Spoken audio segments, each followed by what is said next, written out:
everyone, welcome back to my channel. In this video you are going to learn about the basic principles of research design. Specially वो students जो कि research कर रहे हैं, specially masters level पे आपको thesis करवाया जा रहा होता है, एमफिल लेवल पे करवाया जा रहा होता है। तो रिसर्च में वहाँ पर रिसर्च करते हुए या डिसर्टेशन सबमिट करते हुए आप एक रिसर्च डिज़ाइन बनाते हैं, रिसर्च डिज़ाइन प्रेजेंट करते हैं और उसके कुछ बेसिक प्रिंसिपल्स होते हैं। सो इस वीडियो में बिल्कुल ब्रीफली उन रिसर्च डिज़ाइन बेसिक प्रिंसिपल्स के बारे में बात करूँगी। लेकिन before starting that I have to first of all I have to understand that what do we mean by research design। जब मुझे ये समझ आ जाएगा कि रिसर्च डिज़ाइन होता क्या है तो उसके बाद मैं ये देखूंगी कि उसके बेसिक प्रिंसिपल्स कौन कौन से होते हैं। तो यहाँ पर छोटी सी एक्सप्लेनेशन लिखी हुई है about research design. Research design is the plan that provides the logical structure that guides the investigator to address research problem and answer research questions। Research design basically एक तरह का प्लान होता है। यानी जब आप कहते हैं कि मैंने ये रिसर्च डिज़ाइन बनाया तो इसका मतलब आप अपना प्लान डिस्कस करते हैं। रिसर्चर अपना प्लान डिस्कस करता है कि मैं ये करने वाला हूँ रिसर्च में। उस प्लान में तमाम चीज़ें आ जाती हैं। उस प्लान में जो रिसर्चर है वो लॉजिकली स्ट्रक्चर करता है अपनी इन्वेस्टिगेशन को और अपने रिसर्च प्रॉब्लम को एड्रेस करता है और उसको आंसर करने की भी कोशिश कर रहा होता है रिसर्च डिज़ाइन के अंदर। Further it is one of the most important component of research methodology. जब आप रिसर्च मैथडोलॉजी की बात करते हैं तो उसका ये एक बहुत इम्पॉर्टेंट कंपोनेंट है।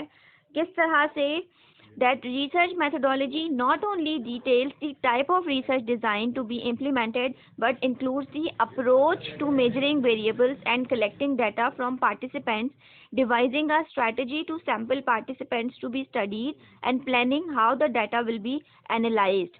बेसिकली रिसर्च मैथडोलॉजी की जब आप बात करते हैं तो सिर्फ आप उसमें ये नहीं बताते कि आप किस टाइप की रिसर्च करने वाले हैं, क्वालिटेटिव होगा या क्वांटिटेटिव होगा, एक्सप्लेनेटरी होगी, एक्सप्लोरेटरी होगी, डिस्क्रिप्टिव रिसर्च होगी। जस्ट आप रिसर्च डिज़ाइन पे इस तरह से बात नहीं करते बल्कि इसमें वो तमाम चीज़ें आ जाती हैं जो आप ओवरऑल रिसर्च में करने वाले हैं। यानी आप अपने वेरिएबल्स को किस तरह मेजर करेंगे, वेरिएबल क्या होते हैं इसके बारे में डिटेल वीडियो बना चुकी हूँ।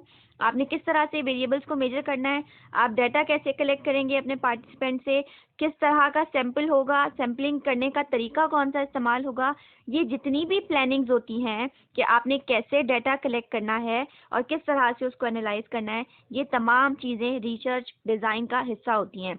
यानी रिसर्च डिज़ाइन में जब आप उनसे जिक्र कर रहे होते हैं, जब आप फॉर इंस्टेंस अपनी रिसर्च कर रहे हैं और अगर आपका वाइवा हो रहा है, मिसाल के तौर पे मैं स्टूडेंट्स की बात कर रही हूँ, तो उनसे पूछा जाता है अबाउट देयर रिसर्च डिज़ाइन, तो उसमें तमाम चीज़ें आ जाती हैं। यानी ओवरऑल रिसर्च मैथडोलॉजी में आप रिसर्च डिज़ाइन का जिक्र करते हुए सिर्फ ये नहीं बताते हैं कि आप कौन से टाइप की रिसर्च कर रहे हैं, बल्कि हर चीज़ आ जाती है कि आपने वेरिएबल्स को किस तरह मेजर किया, आपने डाटा कैसे कलेक्ट किया, सैम्पलिंग साइज़ क्या था, सैम्पलिंग किस तरह से की। यानी ओवरऑल डाटा कलेक्ट करने की या एनालाइज करने की प्लानिंग को आप रिसर्च डिज़ाइन का नाम दे सकते हैं। These methodological decisions are informed and guided by the type of research design selected. There are two broad categories, observational and interventional research. Each research design emphasizes a different type of relationship to be explored between variables, the social issue or problem that needs further exploration। अच्छा, फिलहाल ये जो इसमें आखिर में जिक्र हुआ है दो टाइप्स की रिसर्चेस का, इसके ऊपर हम अभी बात नहीं करेंगे क्योंकि इन पे मैं अलग से डिटेल वीडियो बनाऊंगी। मैं बताऊंगी कि ये दोनों टाइप्स यानी इंटरवेंशनल और ऑब्जर्वेशनल रिसर्चेस कौन सी होती हैं। अभी आपने सिर्फ इतना समझना है कि रिसर्च डिज़ाइन का सिंपल मतलब है कि डाटा कैसे कलेक्ट होगा और कैसे एनालाइज होगा। आई होप यहाँ पर आपको रिसर्च डिज़ाइन का मतलब समझ आ गया है। अब हम बात करेंगे basic principles of research design, जिसमें फर्स्ट ऑफ ऑल आ जाता है फॉर्मुलेटिंग योर प्रॉब्लम।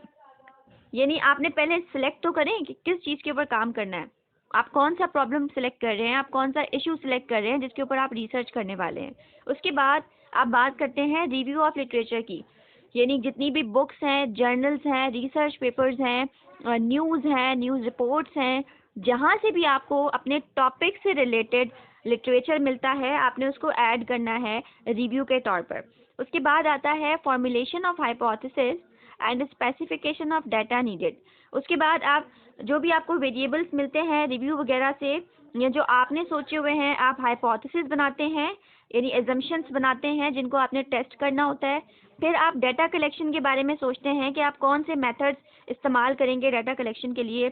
आप केस स्टडीज़ करेंगे, आप इंटरव्यूज़ करेंगे, पार्टिसिपेंट्स ऑब्जर्वेशंस, बहुत सारे तरीके हैं जिनके थ्रू आप डाटा कलेक्ट कर सकते हैं रिस्पोंडेंट से, तो आप उसके बारे में सोचेंगे। फिर आप प्लान करेंगे कि आपने उसको एनालाइज कैसे करना है। डाटा एनालिसिस के लिए मैंने काफ़ी सारी वीडियोस बनाई हैं, जो मेरी प्लेलिस्ट है बेसिक स्टैटिस्टिक्स के नाम से, उसमें आप देखिएगा मैंने स्कोरिंग सिखाई है, स्केलिंग वगैरह तमाम चीज़ों पे बात की है। तो हम बेसिकली डाटा एनालिसिस की बात वहाँ पे करते हैं।